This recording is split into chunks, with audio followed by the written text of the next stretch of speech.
Pirslangandan so'ng mana qani chiqazib qo'yganlar. Abet. Mana shunday gnezdolarni qanday qilib ishlab chiqarish sizga qiziqmi? Yaqinroq ko'rsating. Mana bu siz ko'rib turgan kukunimiz temir rudasi, ya'ni temir kukuni. Bu kukunimizni olgandan so'ng eng so'nggi texnologiya bilan jihozlangan mana bu uskunamizga solinadi. Buni mana bu uskunamiz yordamida ko'rib turganingizdek, mana temir rudasidan mana shu holatga keladi. Bu hozir yumshoq holatda. So'ngra esa keyingi etapda bu yerda mana mis chiqazadi. Bu ham xuddi shunday etapda buni orqasiga mis kukunni soladi. Mis kukunni solgandan so'ng bu yerda mana yaqinroq ko'rsatay, mana bu yerda tushyapti.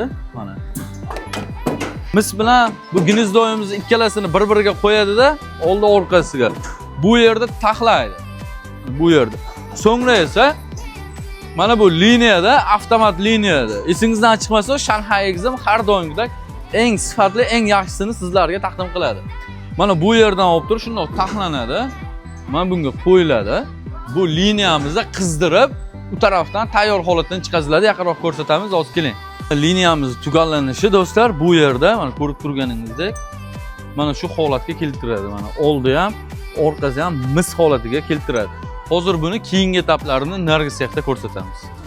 Zavodimizning bu qismida esa gnezdolarimizni mana bunday ko'rib turganingizdek polirovka qilib, sayqallab, mana yaltillatib beradi.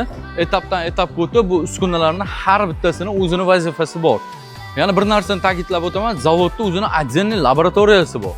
Misol uchun, bitta gnezdoyimiz necha ming probeg berishigacha albatta laboratoriyadan o'tkazgandan so'ng sotuvga chiqaziladi.